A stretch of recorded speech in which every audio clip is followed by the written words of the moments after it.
मित्रों नमस्कार। आज हम पिछली कक्षा में किए गए वायदे के अनुसार इस वर्ष के बजट पर बात करने जा रहे हैं। बजट का मतलब आप लोग समझते होंगे, ऐसा मुझे लगता है। फिर भी मैं बताना चाहूंगा कि वार्षिक आय व्यय के विवरण को मोटे तौर पर बजट कहा जाता है। कोई भी सरकार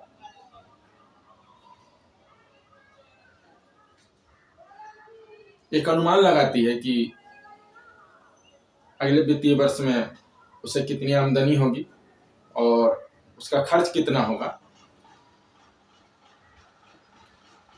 और उसका लेखा जोखा राष्ट्र के सामने रखती है। अगर केंद्र की सरकार हुई तो, और अगर प्रदेश की सरकार हुई तो राज्य की जनता के सामने रखती है, संसद या विधानसभा के माध्यम से।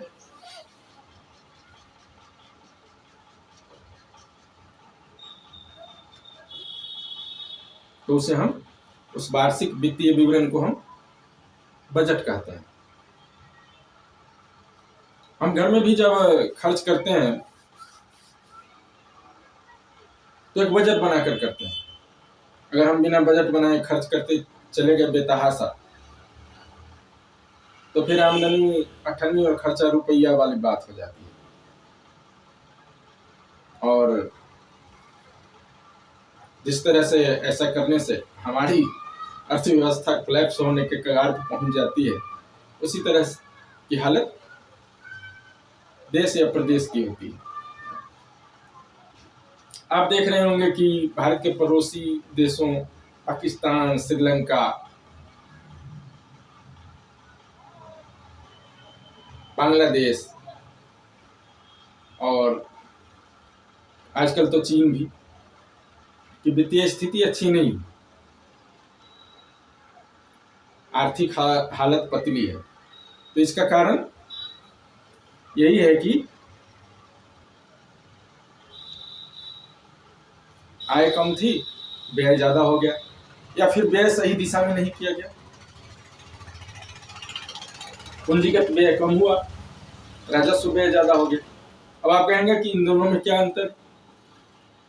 तो राजस्व व्यय हम कहते हैं इस तरह के व्यय को, इस तरह के खर्च को जिससे दीर्घकालिक लाभ नहीं होता। जैसे वेतन पे खर्च किया या पेंशन पे खर्च किया कर्मचारियों के,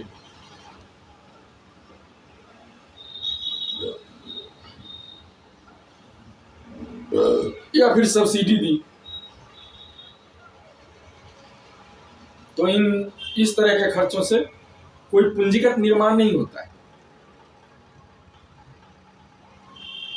हम जैसे घर परिवार में खर्च करते हैं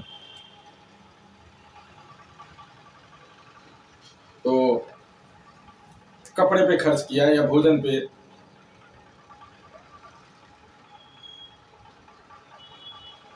तो हम देखेंगे कि इससे कोई पूंजीगत निर्माण नहीं हो रहा है। लेकिन अगर हम जमीन खरीदने पर खर्च करें,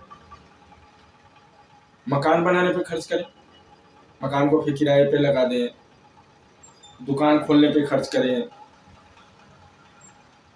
नए व्यवसाय को खड़ा करने पर खर्च करें, तो ये पूंजीगत व्यय के अंतर्गत आएगा, क्योंकि इससे भविष्य में लाभ होगा। तो जो भी सरकारें, जो भी राष्ट्र, देश हमारे पड़ोसी हैं जिनकी हालत पतली है, उन्होंने पूंजीगत व्यय पर ध्यान नहीं दिया और राजस्व व्यय पे ज्यादा खर्च कर दिया। यही कारण है कि उनकी हालत आजकल अच्छी नहीं है।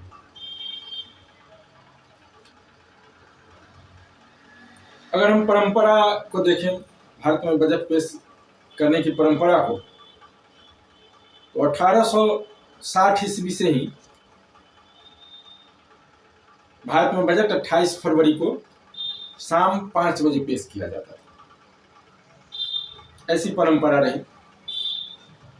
1924 से रेल बजट अलग से पेश होने लगा।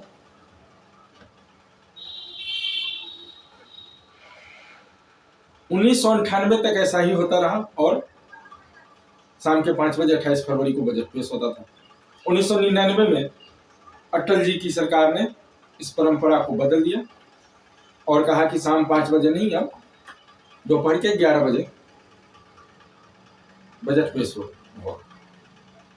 क्योंकि शाम 5 बजे जब पेश होता है तो बहस के लिए समय नहीं मिलता, कम समय मिलता है। तो अटल जी ने जो कॉलोनियल काल से ही, उपनिवेश काल से ही परंपरा चली आ रही थी, उसमें थोड़ा सा बदलाव किया, किंचित बदलाव किया।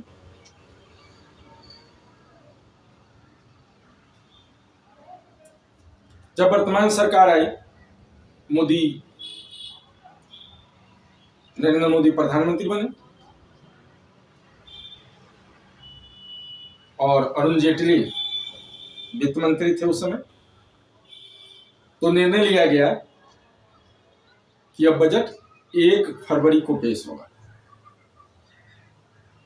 इसका कारण यह बताया गया कि 28 फरवरी के बाद 1 अप्रैल बहुत जल्दी आ जाता है और आप तो जानते होंगे कि हमारा जो वित्तीय वर्ष है भारत में वो 1 अप्रैल से 31 मार्च तक चलता है, तो बजट 1 अप्रैल से लागू होता है। कोई भी बजट 1 अप्रैल के लिए कम समय मिलता था, इसलिए बदलकर हम 1 फरवरी कर रहे हैं। इसके साथ ही एक अन्य बदलाव भी किया गया 1 फरवरी 1917 से ही, कि उस साल 1924 के बाद पहली बार रेल बजट अलग से पेश नहीं किया गया, उसे आम बजट में ही समाहित कर दिया गया। इस तरह अंतिम बार रेल बजट 2016 में रेल मंत्री पीयूष गोयल ने पेश किया था। अगर हम इस साल के बजट को देखें तो आप जानते होंगे कि जब भी लोकसभा का आम चुनाव होना होता है तो पूर्ण बजट पेश नहीं करती सरकार, अंतरिम बजट पेश करती है। और पूर्ण बजट फिर नई सरकार का जब गठन हो जाता है तो नई सरकार लाती है। इस बार भी अंतरिम बजट ही पेश हुआ है और वास्तव में यह अंतरिम बजट की तरह ही पेश हुआ है। पिछली बार जब 2019 में अंतरिम बजट पेश किया था मोदी सरकार ने,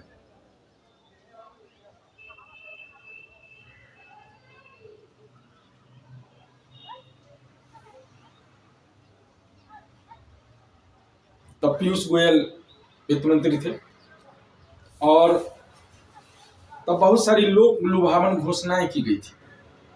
ऐसी परंपरा रही है,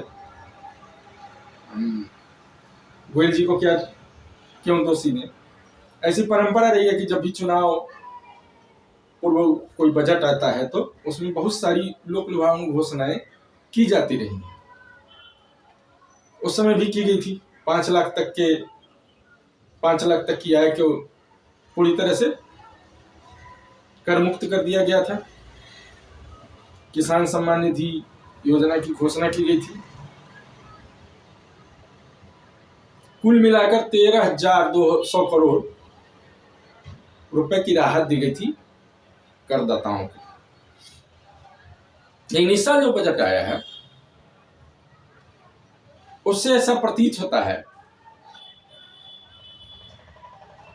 कि इस बार सरकार को भरोसा है कि वो आसानी से चुनाव जीत जाएगी, इसलिए लोक लुभावन घोषणा को करने की जरूरत नहीं समझी गई।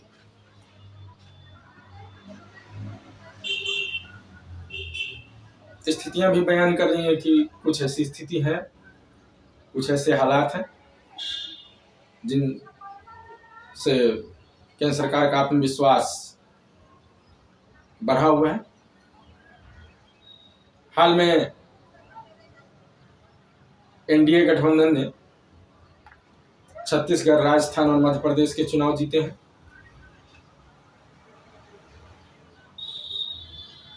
जिनमें से मध्य प्रदेश में तो प्रो गवर्नमेंट सरकार के पक्ष में लहर चली है। सत्ता विरोधी लहर चलती थी अब तक। इस बार हमने देखा कि सत्ता समर्थक लहर चली।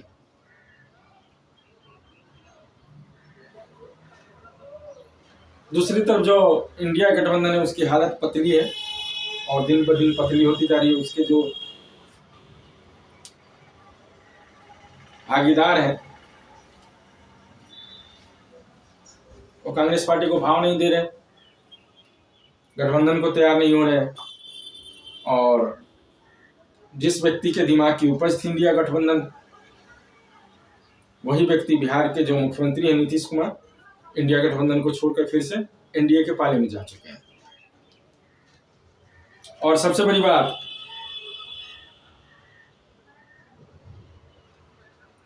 कि 500 साल बाद रामलला अपने घर में विराजे, जिससे देश में एक लहर सी उठी हुई है भाजपा और एनडीए के समर्थन में। लोग दूसरे नेताओं से नाराज भी हैं, तो अगर आप जनता के बीच जाएंगे तो पाएंगे कि दूसरे नेताओं से नाराज भी, स्थानीय विधायकों या सांसदों से नाराज भी है जनता। तो वोट वो नरेंद्र मोदी के नाम पर देगी, नरेंद्र मोदी को ही देगी, ऐसा लोग कह रहे हैं। तो जाहिर है कि इन हालातों में जिस तरह का बजट आना चाहिए उस तरह का बजट वित्त मंत्री निर्मला सीतारामन जी ने पेश किया, लगातार छठी बार।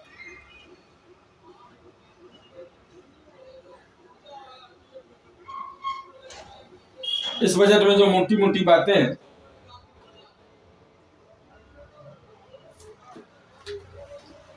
वो इस प्रकार है।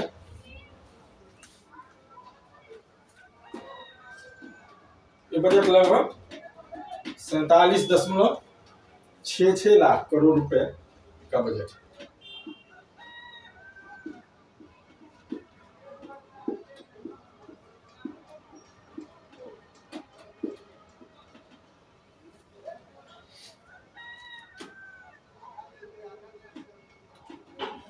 सरकार कह रही है कि हम इतना रुपया खर्च करेंगे। 47,66,66 लाख, 66 नहीं बोला जाता, दशमलव के बाद के अंकों को, 6 लाख करोड़ रुपए हम खर्च करेंगे। और आय कितनी होगी? तो 30.03 लाख करोड़।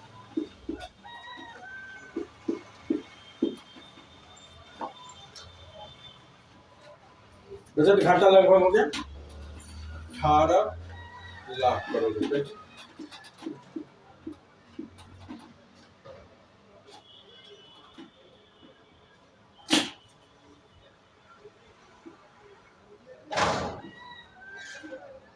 घाटा हो गया।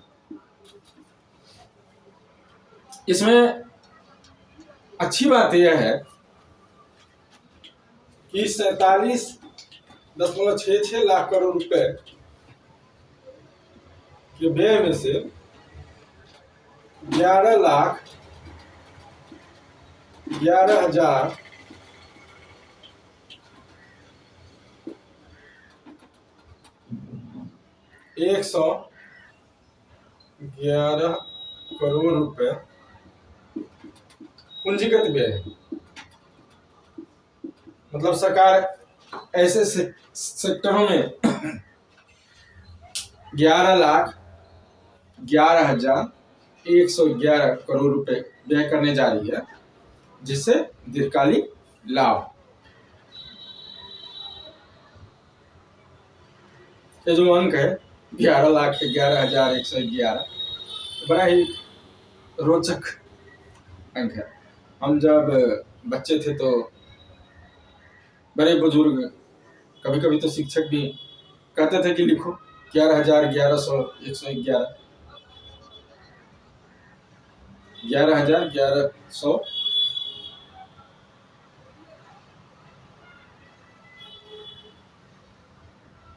अब 11,000, 1100 लिखा कैसे था? ये तो संभव था नहीं।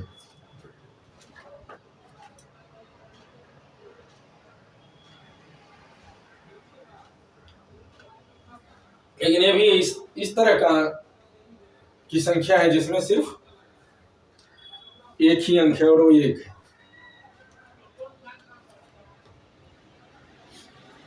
खैर, इस साल जो बजट घटा रहने वाला है वो 4.5% का राजकोषीय घाटा रहने वाला है।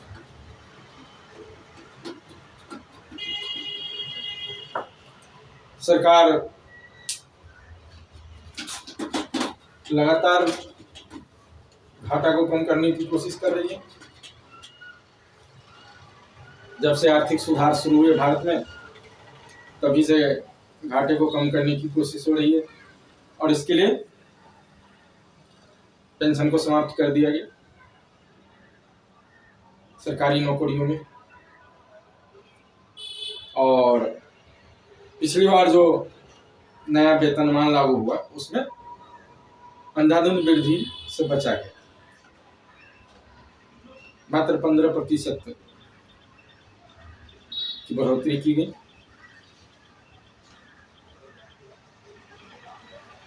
जैसा कि मैंने कहा कि इस बार लोक लुभावन घोषणाओं से बचा गया है, तो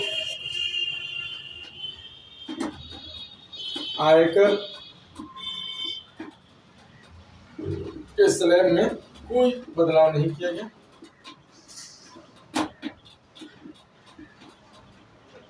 जिस तरह से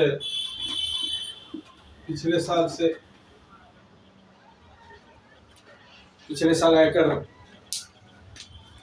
वसूला गया, उसी तरह से इस बार भी सेम रेट से आयकर लिया जाएगा।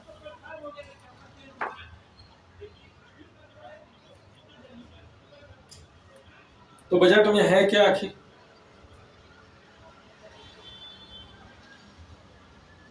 बजट में गरीब, युवा,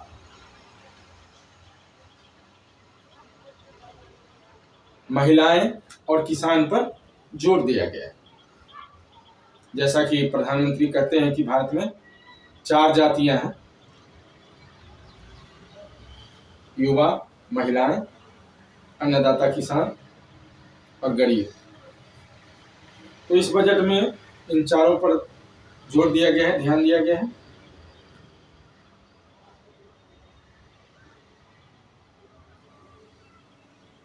युवाओं को जो मैकाले का सिस्टम चला आ रहा है भारत में, उपनिवेशवाद के काल से ही, जब भारत ब्रिटेन का उपनिवेश था कि पढ़ो लिखो और सरकारी नौकरी पाओ,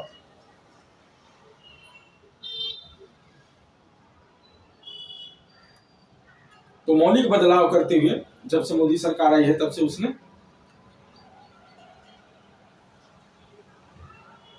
युवाओं को नौकरीकर्ता से नौकरी देने वाला बनाने का प्रयास किया है, उद्यमी बनाने का प्रयास किया है।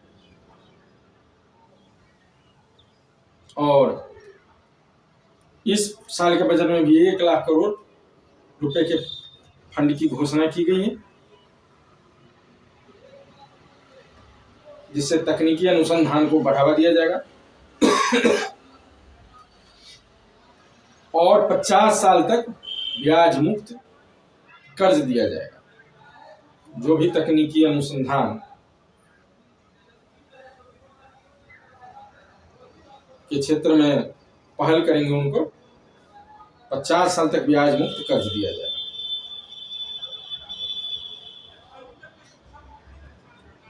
ये तो हो गई युवाओं के लिए घोषणा। अब दूसरी जाति जो मोदी जी के अनुसार है वो गरीब है। गरीबों में जो किराएदार हैं, जो कि झोपड़ियों में रहते हैं या अनधिकृत कॉलोनियों में जो रहते हैं, उनको घर खरीदने में मदद देने के लिए केंद्र सरकार एक योजना लाने जा रही है।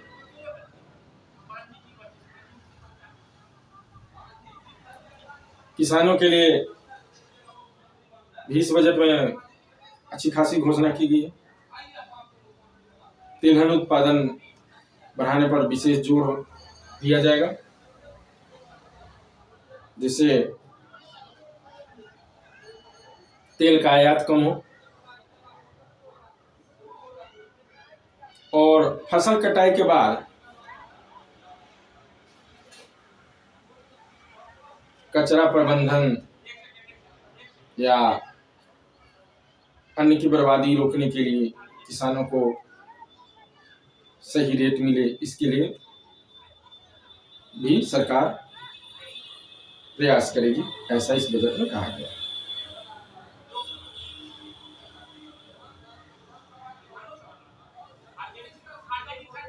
स्त्रियों के लिए, जो आधी आबादी है, उसके लिए भी इस बजट में काफी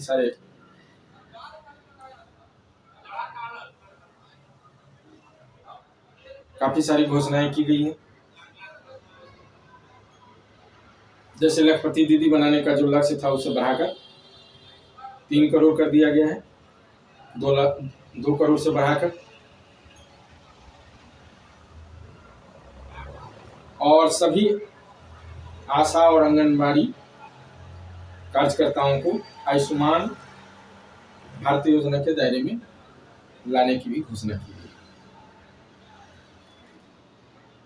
इसी तरह श्रमिकों के लिए, जो ग्रामीण श्रमिक है, उनके लिए जो मनरेगा योजना चली है उसमें इस साल 86,000 करोड़ रुपए खर्च किए जाएंगे। पिछले साल 60,000 करोड़ रुपए किए गए थे। प्रधानमंत्री आवास योजना पर 80,671 करोड़ रुपए खर्च किए जाएंगे और इंफ्रास्ट्रक्चर पर भी इस बजट में जोर दिया गया है। लगभग 3.25 लाख करोड़ रुपए सड़क निर्माण पर खर्च किए जाएंगे। नए रेल गलियारों के निर्माण पर जोर दिया गया है।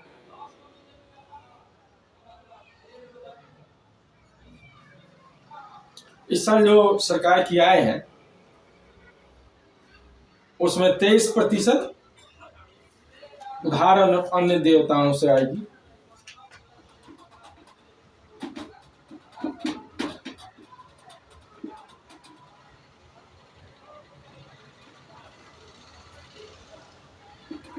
हालांकि ये अच्छी बात नहीं है।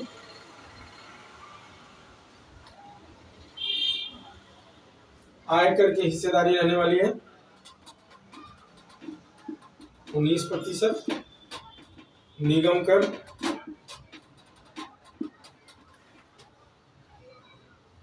17%,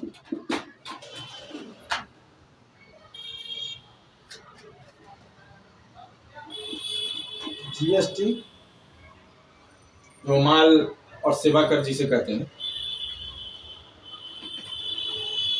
13%,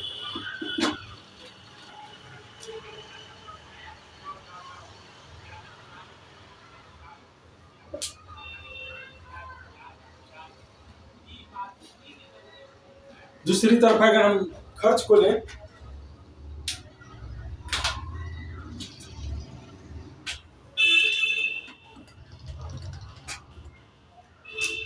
सरकार जो व्यय करने जा रही है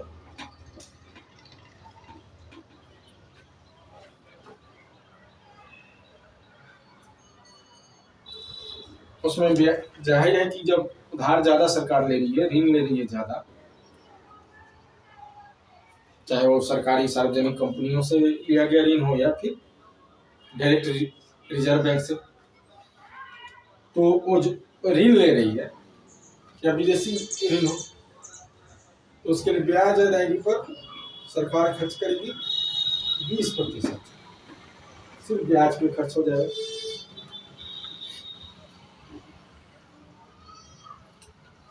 करों में राज्य की हिस्सेदारी जो केंद्रीय कर है उनमें राज्यों की हिस्सेदारी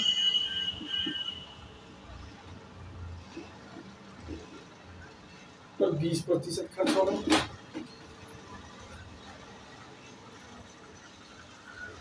केंद्रीय योजनाओं पर 16%।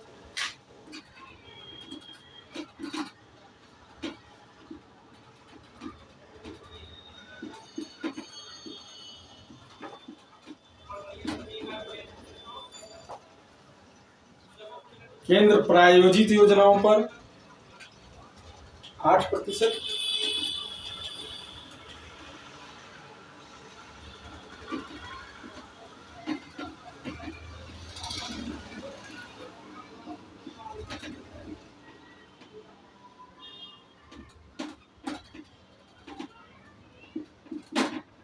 ये जो योजनाएं हैं केंद्र प्रायोजित योजना, डायरेक्ट केंद्र की नहीं है, लेकिन केंद्र द्वारा प्रायोजित योजनाएं हैं,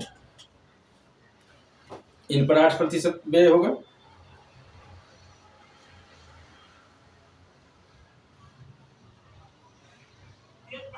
रक्षा पर 8%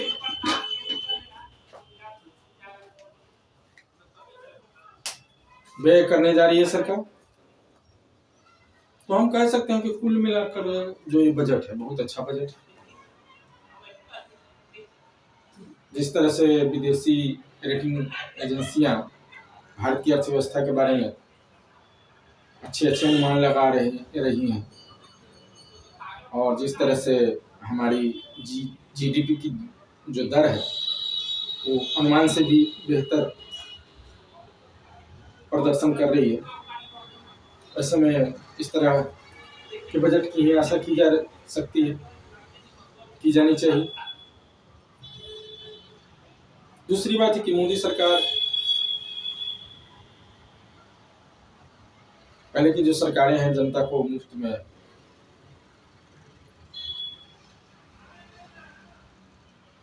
कर्ज माफी वगैरह इस तरह की लोक लुभावन घोषणाएं करके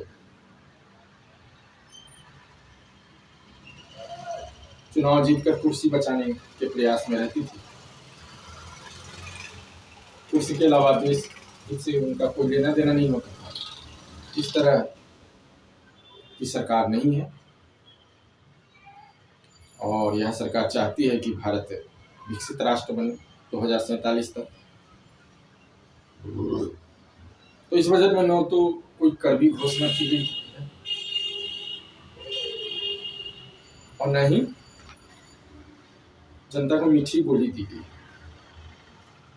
कुल मिलाकर काफी संतुलित बजट है।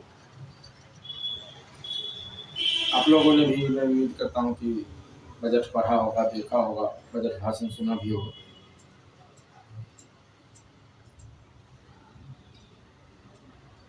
और ज़्यादा विस्तार में जो फैक्ट्स हैं वो समाचार पत्रों में, टीवी चैनलों में, और जो विशेष रूप से आर्थिक जगत की जो पत्रिकाएं हैं या न्यूज़पेपर हैं, जैसे फाइनेंशियल एक्सप्रेस है, इकोनॉमिक टाइम्स है,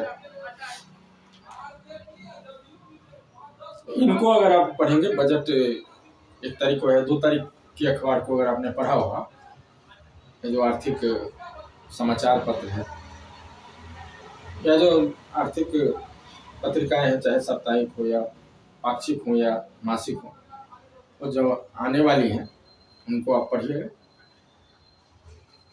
प्रतियोगिता दर्पण का जो अर्थव्यवस्था विशेषांक आता है वो भी अच्छा रहता है।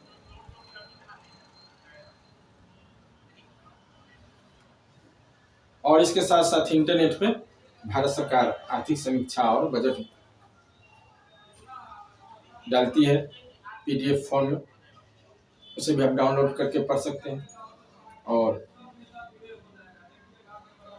बेहतरीन से बेहतरीन जानकारी बजट के बारे में जुटा सकते हैं। हमारी अगली कक्षा फिर से हिंदी व्याकरण को लेकर होगी और बहुत जल्दी उसका आयोजन किया जाएगा। हम आपसे एक बार फिर से अनुरोध करेंगे कि अधिक से अधिक संख्या में आप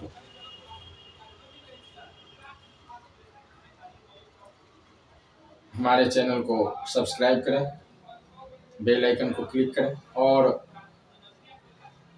अपने मित्रों को भी इसके बारे में बताएं कि ये चैनल है जो अधिकतर परीक्षाओं की तैयारी में लाभदायक साबित हो सकता है।